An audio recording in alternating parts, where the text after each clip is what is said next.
आणि तिथून त्या चित्ते दिव्य शरीर प्रगटलं. लगेच विमानाला घन घन घंटा वाजू लागली. विमानामध्ये बसला, दोन्ही हात जोडले, राम लक्ष्मणाला वंदन करून पुढे काय सांगतोय का? परीस जगतचा जाण होय लोहाचे सुवर्ण, तैसा कबंध धरून वैकुंठ धामाचा निवास. श्रीधर स्वामी म्हणतात काय भाग्य आहे हो. हं? आयुष्यभर महाराज झाले, आयुष्यभर परमार्थात राहिले, तर मरण कसं येईल काही सांगता येत नाही. आज ज्याच्या मरणाला देव राहतोय, ज्याच्या मोतीला देव राहतोय, ज्याच्या अंत्यविधीला देव राहतोय, कसलं मरण आहे ते? देवाधिकार हे मरण नाही. त्या कबंधाचं शरीर दिव्य प्राप्त झालं, विमानामध्ये बसला. काय पुण्यही असेल त्याला म्हणा पुण्य, त्याला म्हणा भाग्य. याच्यासाठी जन्म आहे.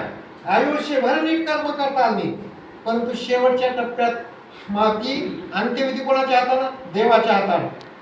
ही सामान्य भाग्य नाही. म्हणून भाग्यवंत मनोदया शरण गेले पंढरीराया, तरले तरती हा भरवसा, नामधारकांचा ठसा. देवावर त्यांचं ऋण होतं. म्हणून शंख चक्राधी चिन्हांकिता चतुर्भुज विष्णू भक्ता कबंध उद्धवनी तासो तोही झाला पैसाचे.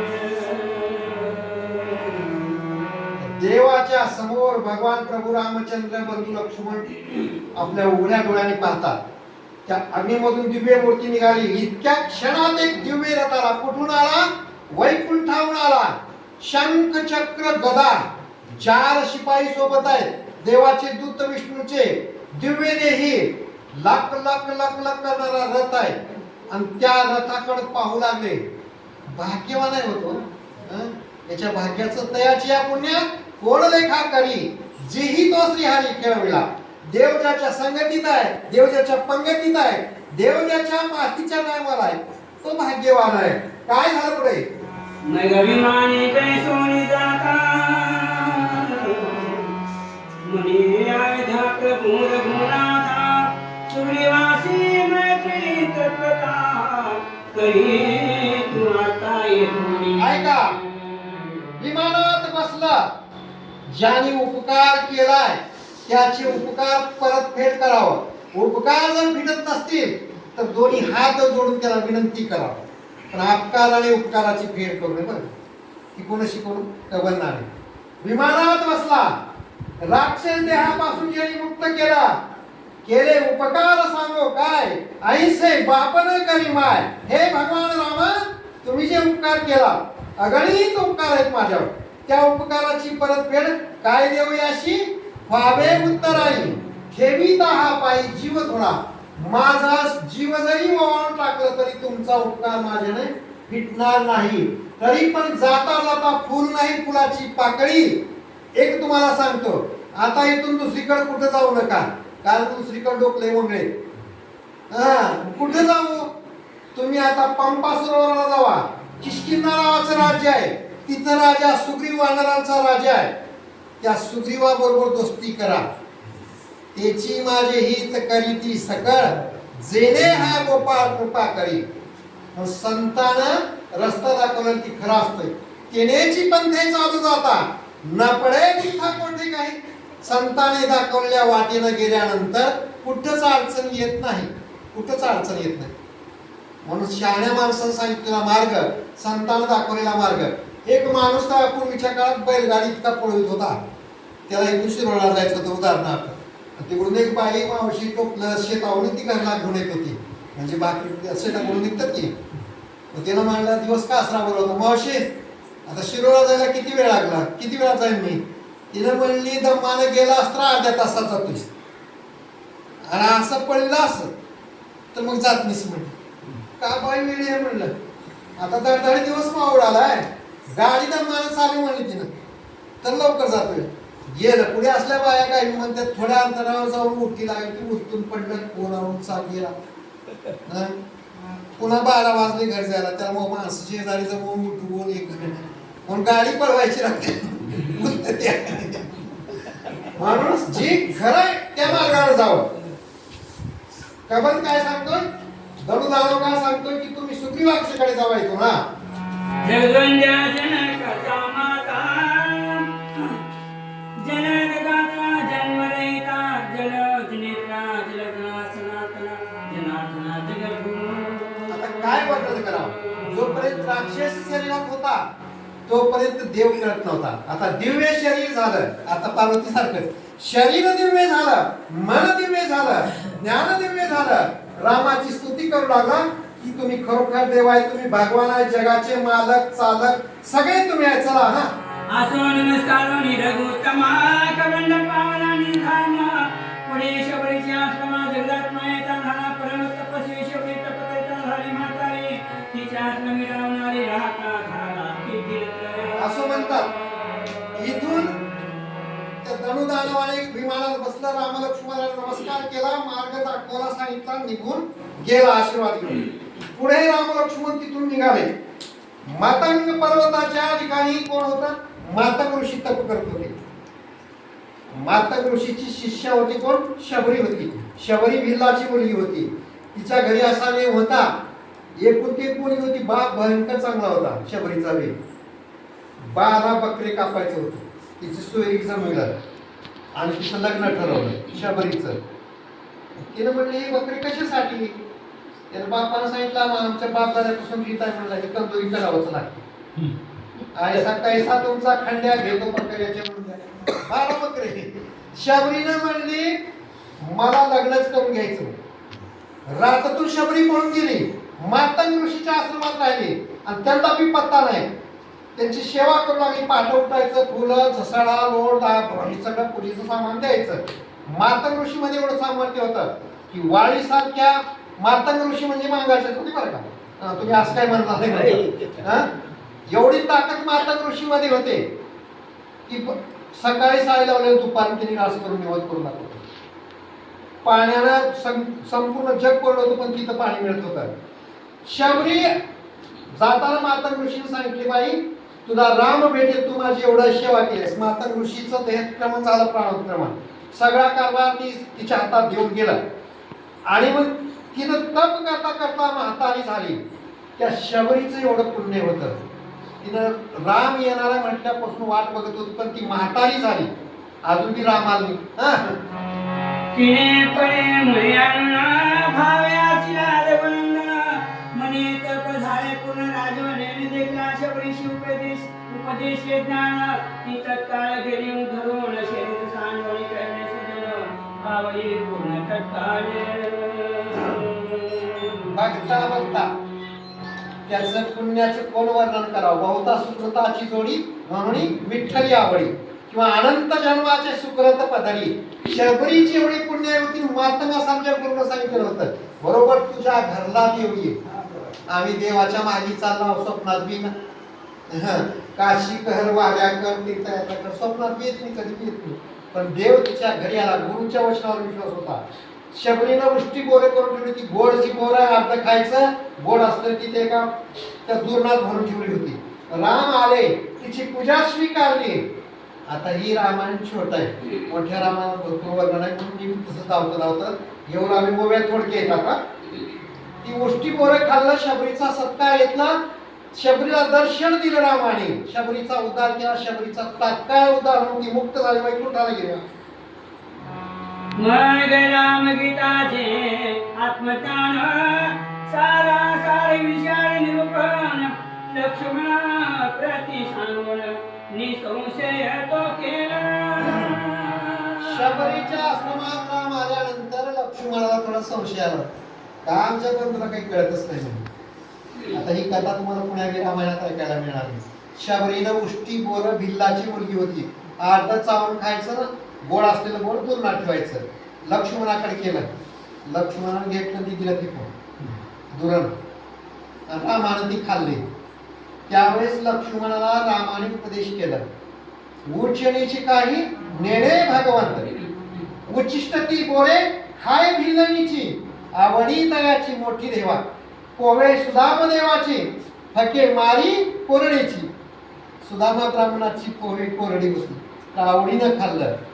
मग ती दुर्नातली बोर लक्ष्मणानं खाल्लं नाही. म्हणून शक्ती लागल्यावर द्रोणागिरी पर्वताचं ते द्रोण झालं आणि तिथल्याच औषधी आणल्यानंतर लक्ष्मण उठला. पुन्हा का होईना खावंच लागलं. रामानं तिथं लक्ष्मणाला उपदेश केलाय. ब्रह्मगीता आत्मज्ञान गीता सांगितले लक्ष्मणाला असं कुणाचा बी द्वेष करणे. माणूस शरीराने वर्णाने भिन्न असला तर त्याचा भाव आपल्याबद्दल एक झालेला आहे, म्हणून त्याची उपेक्षा करू नको ही सांगितलं. आणि म्हणून लक्ष्मणाला शक्ती लागली द्रोणागिरी त्या पर्वताचा द्रोणागिरी पर्वत झाला. आणि तिथल्याच औषधी मग लक्ष्मणाला उठवायला कारणीभूत झालं. माईक जगदा भास पूर्ण सत्य शाश्वत रूप निर्वाण ते चिन्मय स्थापन निज ज्ञान या नामे. जगातल्या सगळ्या वस्तू माईक आहेत, येते माईक नाशिवंत आहेत. इथली कुठलीच वस्तू टिकणार नाही. घर नाही, गाडी नाही, बंगला नाही, कोणीच काहीच टिकत नाही. काहीच किती धन मिळविले कोट्यान कोटी तरी सवय नाही लंगोटी, काही शिल्लक राहत नाही. हे ज्ञान लक्ष्मणाला रामाने उपदेश केला.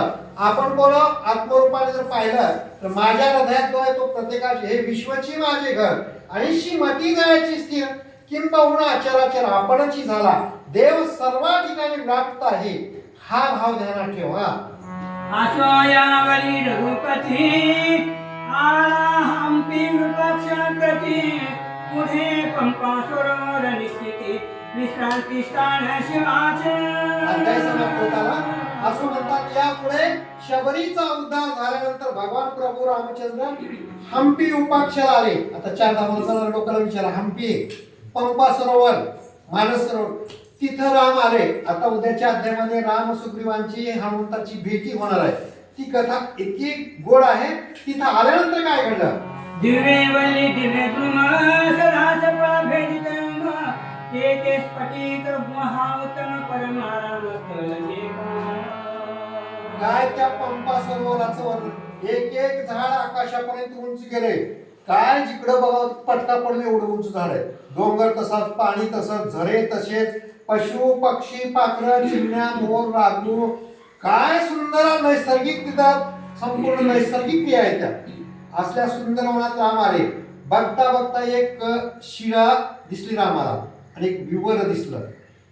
रामाला ती जागा आवडली. भली मोठी शिळा आहे, त्याला परश्रवणगिरी म्हणतात. रामानं ती जागा बसण्यासाठी मुक्कामासाठी निवडली. स्फटिक श्रीवरी श्रीराम वैसला तुम्हा घनश्याम जेवी कैलासी दाक्षम बलहाकम उतरलो. स्फटिकाची शिळा आहे. स्फटिक म्हणजे पारदर्शक अशी फरशी. त्याच्यामध्ये एवढी ताकद आहे की आपला चेहरा दिसते. काही स्फटिकामध्ये उलट दिसते आपलं तोंड. असली ती फरशी. दगड भयानक मोठा साप आहे.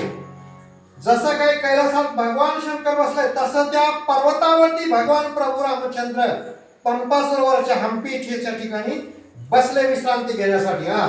सोमेत्राचे मांडीवरी शिर ठेवून राहणारी श्रमोनिया निद्रा करी निरविकारी अजित.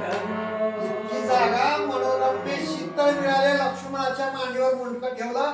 आकाशाकडे पाखरांचे थवे बघत सुंदर चांदणं निर्भर आकाश असं पाहून रामाला समाधान वाटलं.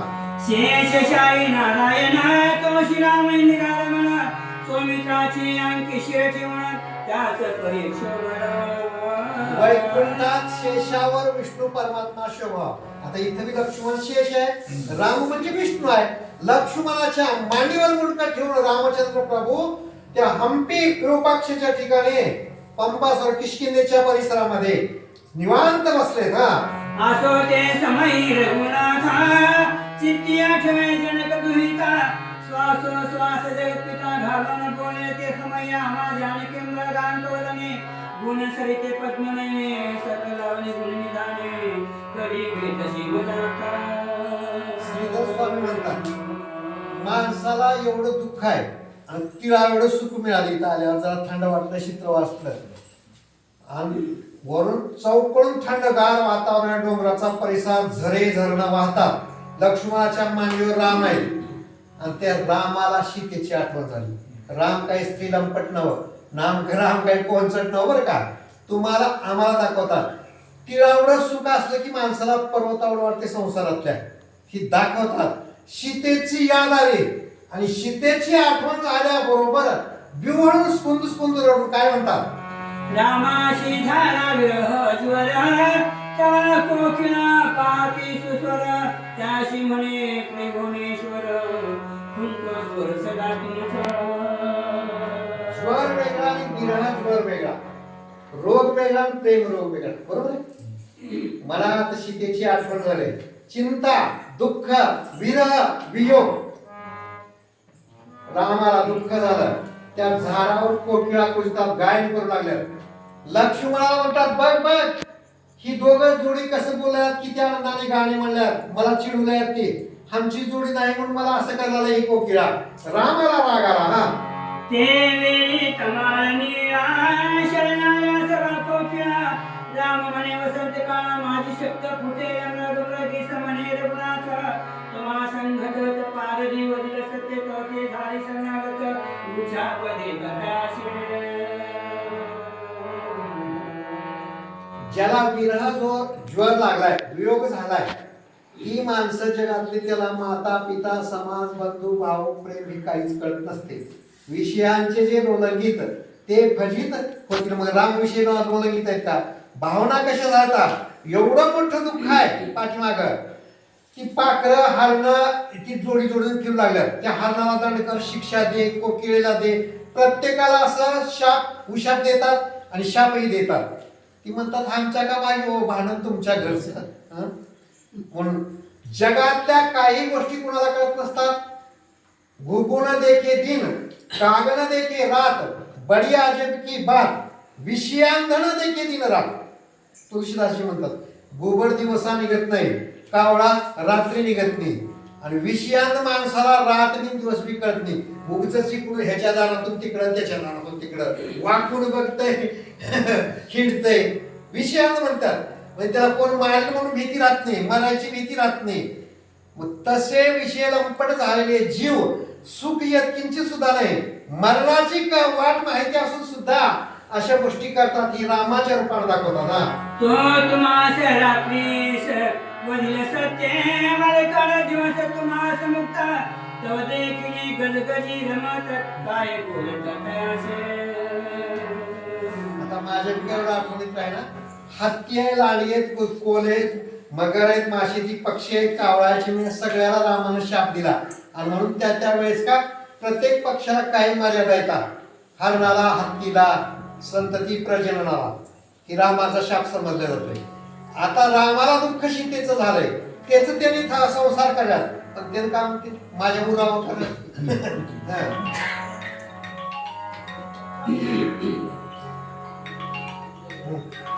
दोघाशी योग होता यथार्थ, गज पडे मूर्छागत, 7 दिवस पर्यंताचे तळपे तापरी तवती आली शरणमुच्या बोले राजवनेन, शांत काही काम मैथून मूर्छा नाही सहसावे. हत्तीला शाप दिला, 7 दिवस पर्यंत मोर्चावर पडशील, त्याच्यात तुला पकडून देईल पार देईल. त्याने म्हणजे असं का व्हा मला, 7 दिवसाच्या नंतर तू सावध होशील असा उशाप त्याला दिला. मयुराशी म्हणे रघुनायका, तुम्ही वाहरे न कुशंका, तोती शरणे ती देख काय बोले जगद्गुरु नाही निजे आत्मस्रोती, तेनेशी वाढले तुमची संतती, चक्रवाका सोने रघुपती, सूर्योदयी भेट तुम्हाला. मोर आणि लांडोरी नामासमोर गेला. लक्ष्मणा बघितलं असतं कसं माझ्या उरावर करायला शांतपणे, माझी सीता नाही म्हणून ह्याला लई जोरा लागली, जोडी जोडीने माझ्या उरावर केला, त्याला शाप दिला की तुम्ही ना कुशंक बसाल. मोराने म्हणले आम्हाला असं का हो, तुमचं काही केलं काय काही नुकसान.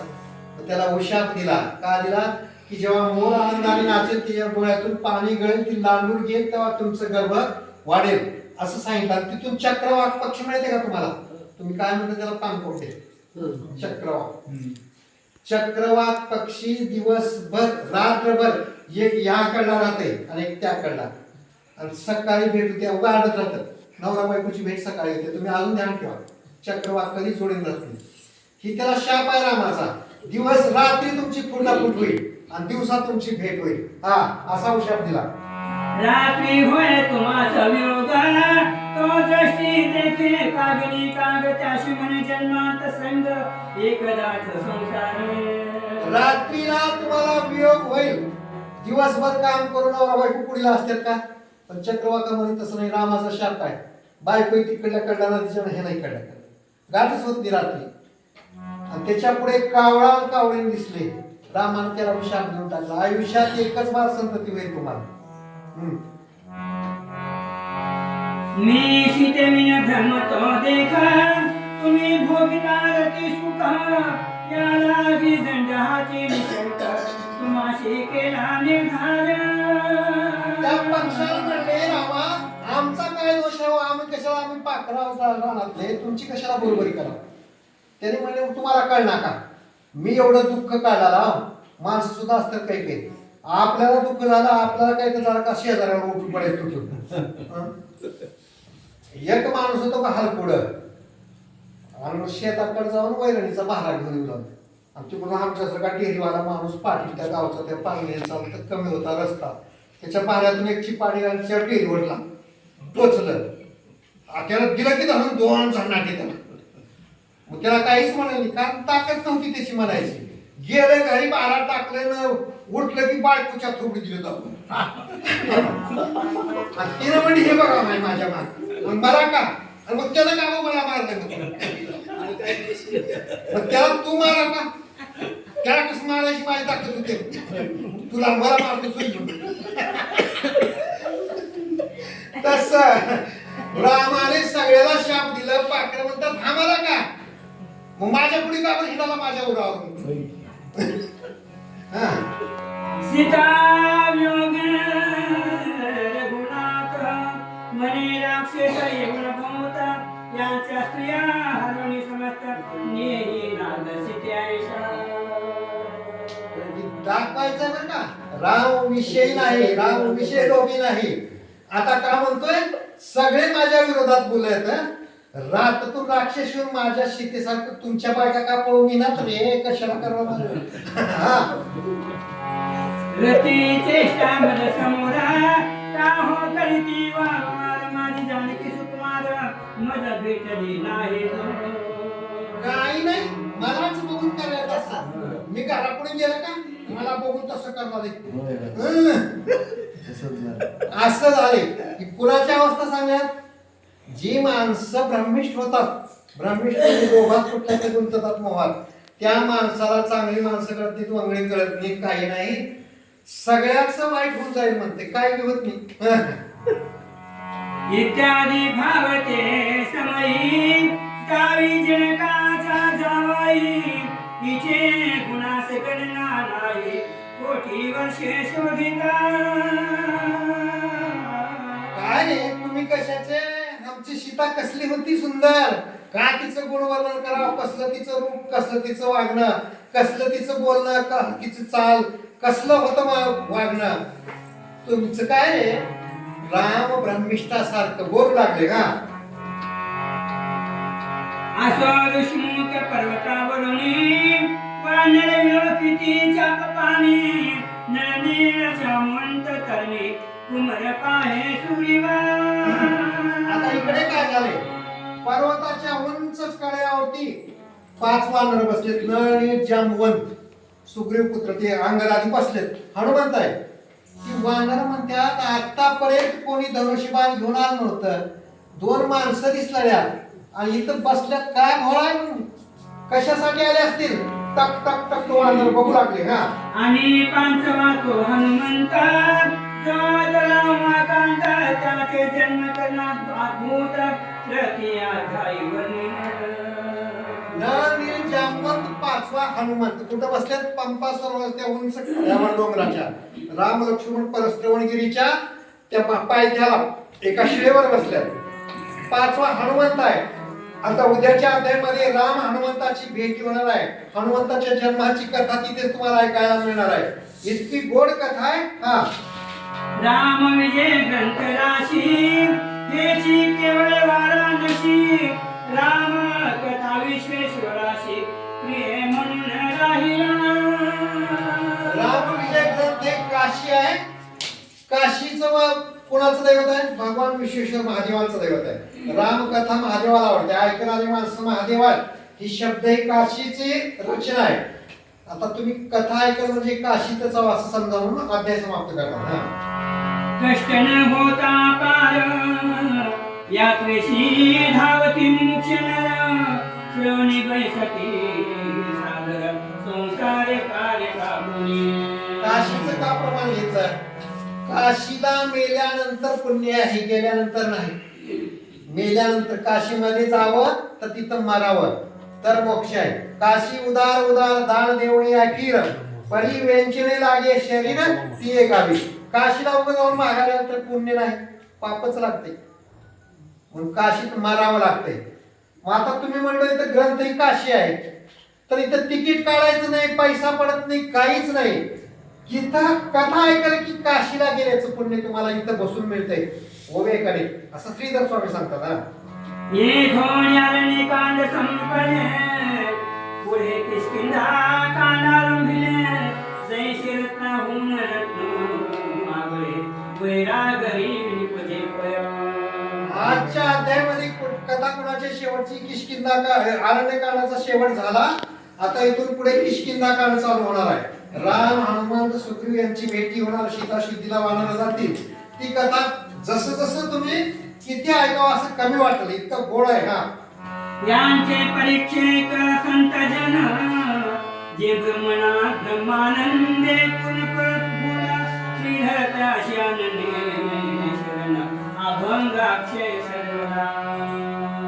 विनंती करता, या कथेचा करता मी नाही, लिहिणारा मी नाही. देता देवविता वाजविला पोवा नाद लागे गोड तैसा मी लाकूड देवराया. एक जण या सांगितलं भाद्राने एवढ्या म्हणते. ज्यांनी ग्रंथ लिहिला ती का म्हणतात, तुम्ही परीक्षक आहे, तुम्ही ऐकणारे संत सज्जन आहे, ह्याच्यातलं बरं वाईट तुमचं तुम्ही बरं पूर्ण करून घ्या. मला रामाने जशी बुद्धी दिली तसा ग्रंथ लिहिला असं म्हणून अध्याय समाप्त करतात. स्वस्ति श्रीराम विजय ग्रंथ सुंदर समंत वाल्मिक नाटक आधार सर्व परिशोधक षोडशाध्याय पुंडलिका